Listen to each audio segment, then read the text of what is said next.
ছেলে দেখো পড়ার থেকে এসে রোদের মধ্যে সাইকেলটা রেখে গেছে। সকালবেলা শুরু হয়ে গেছে রোদের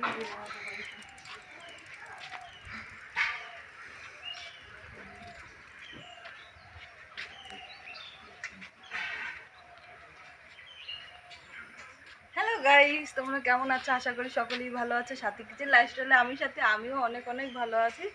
দেখো এখন এই সকালবেলা থেকে আমি ব্লগটা আমার স্টার্ট করছি। দেখো সকালবেলা সব কাজ হয়ে গেছে। দেখো আজকে সকাল সকাল জামা কাপড়গুলো কেচে দিয়েছি। এইগুলো শুকিয়ে যাবে, মানে 1:30-2টার দিকে সব শুকিয়ে যাবে। তাই সকাল সকালই কেচে দিলাম। আর আমার ব্লগটা আমি এখন থেকেই স্টার্ট করছি। আর বন্ধুরা, আপনারা যারা আমার এই চ্যানেলে আসছেন, প্লিজ আমার এই নতুন চ্যানেলটিকে আপনারা একটা সাবস্ক্রাইব করবেন। আমার হাতে কিন্তু আর বেশি দিন টাইম নেই। আপনারা প্লিজ আমার চ্যানেলটিকে সাবস্ক্রাইব করুন, লাইক কমেন্ট দুটোই করবেন। চলো।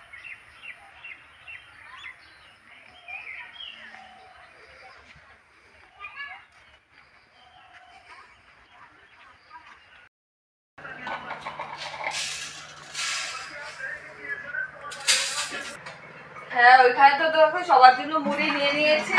আর এখানে কিন্তু আমি চা বসিয়ে দিয়েছি, চা হয়ে যাচ্ছে এখানে। এখন আমরা সবাই চা খেয়ে নেবো। তোমরা খাবে নাকি? খেলে চলে আসো। গরমের মধ্যে গরম গরম চা। কিন্তু যাদের অভ্যাস হয়েছে তাদের কিন্তু চা খেতে হয়। যেমন আমাদের অভ্যাস হয়ে গেছে সকালবেলা চা খাওয়া। চা না খেলে মাথার মধ্যে মাথাটা একটু দূরে দূরে থাকে। চা খেলে আবার ঠিক হয়েছে, তাই আমরা সকালবেলা একটু চা খাই। দেখো চা খেয়ে এসে যে এখানে রান্না বসিয়ে দিয়েছি। যে মা এখানে মোচা বেছে নিচ্ছে, আর এখানে মোচার জন্য আলু কেটে নিয়েছে। এদিকে দেখুন আপনাদের দাদা বাজারে যাবে দেখে রেডি হয়ে নিয়েছে, বাজারে চলে যাবে এখন।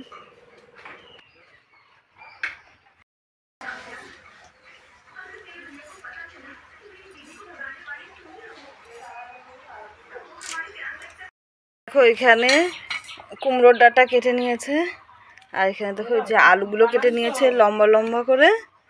আজকে নিরামিষ, এগুলো এই তরকারিটা নিরামিষ রান্না করব। কি করে রান্না করি সেটা তোমাদের সঙ্গে শেয়ার করব। ডাঁটার তরকারিটা করার জন্য দেখো প্রথমে এই যে ধনের জিরে নিয়েছি, এগুলো শুকনো খোলা একটু টেলে নেব।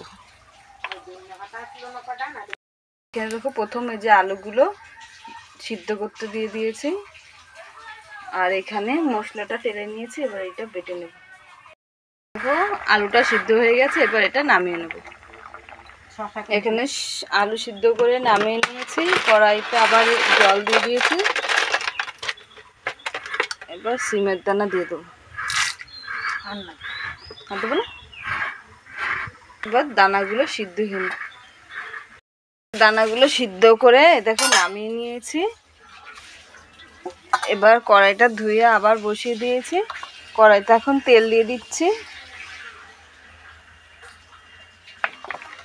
প্রথমে দেখো তেলটা গরম হয়ে গেছে, দিয়ে দিচ্ছি জিরে ফোড়ন, দিয়ে দিচ্ছি কালো জিরে ফোড়ন,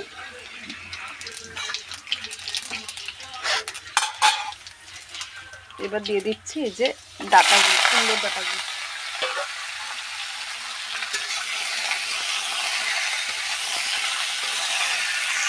তো এখানে যে সিদ্ধ করে আলুগুলো রেখেছি তার মধ্যে দু একটা একটু হাতে টিপে এমনি ভেঙে দিচ্ছি। বেশি ভাঙবো না, আর এমনিতে নাড়াচাড়া দিতে দিতে এমনিও ভেঙে যাবে অনেকটাই।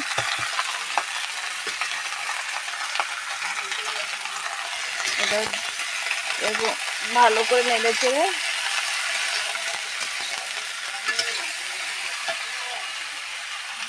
এখানে দেখো মশলা বেটে নিয়েছি, দেখো লঙ্কা বেটে নিয়েছি, এখানে আদা বেটে নিয়েছি, আর এখানে ধনে জিরে তেলে বেটে নিয়েছি। এবার এই তরকারিটিতে পরিমাণ মতন লবণ দিয়ে দিচ্ছি। লবণ দিলে দেখবে জল উঠে যাবে। দেখো এখানে লঙ্কা আর আদাটা এবার এই তরকারিটাতে দিয়ে আবার ভালো মতন কষে দিই। আর দেখো একটু লবণ দেওয়াতে ডাঁটাগুলোর থেকে কিন্তু জল উঠে গেছে।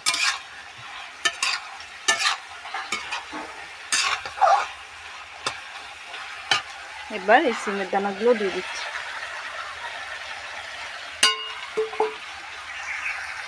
এবার এটাতে লবণ তো দিয়ে দিয়েছিলাম আগেই, এবার হলুদের গুঁড়ো দিয়ে দিচ্ছি।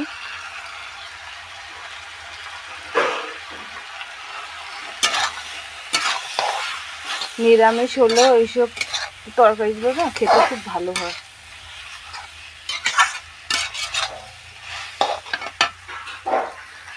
তরকারিটা কষানো হয়ে গেছে, দেখো ওই পাশে গরম জল বসিয়ে রেখেছি, ওই গরম জলটাকে দিয়ে দেবো।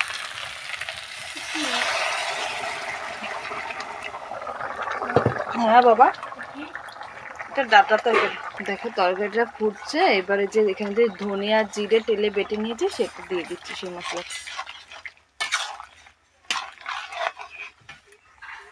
দেখো এখানে ডাটাগুলো সিদ্ধ হয়ে গেছে। এবার এই নিরামিষ তরকারিতে কিন্তু একটু চিনি দিতে হবে, চিনি না দিলে একটু স্বাদ আসবে না, একটু চিনি দিয়ে দেবে।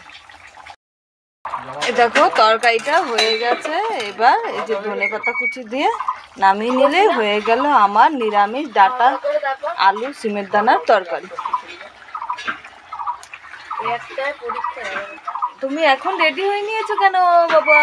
যাও দিক দিয়ে যাও, আমার তো গরমই লাগছে। খেতে বসে পড়েছি, খেতে চলে এসছে, বাবু খেয়ে ঘুমিয়ে পড়েছে, আর ছেলেও স্কুল থেকে এসছে পরীক্ষা দিয়ে, ও ক্লান্ত লাগছে, ও ঘুমিয়ে পড়েছে না খেয়ে। আর এখন আমরা তিনজন খেয়ে নেব।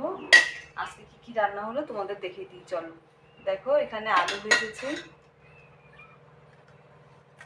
এখানে মোচা চচ্চড়ি, আর এখানে হচ্ছে এই যে এগুলো হচ্ছে নারকেলের বড়া, আর আছে হচ্ছে যে ডাটা দিয়ে আলু দিয়ে সিমের দানা দিয়ে নিরামিষ তরকারি। এই রেসিপিটা তোমাদের সঙ্গে শেয়ার করেছি।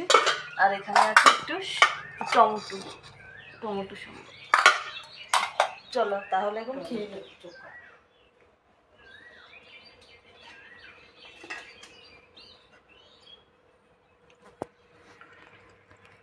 আর বাইরে দেখো কি রোদ বাবা, এখন আস্তে আস্তে একটু ঠান্ডা পড়বে। 11টার থেকে আমাদের বাড়িতে ভীষণ রোদ পড়ে। এখন কটা বাজে? এখন 3টে বেজে গেছে, তো এখন একটু রোদ কমে যাচ্ছে। আর যখন মানে 10টার থেকে শুরু হয় আমাদের বাড়িতে রোদের তাপ, ফ্যানের হাওয়া তো থাকা যায় না, এত গরম আমাদের বাড়িতে।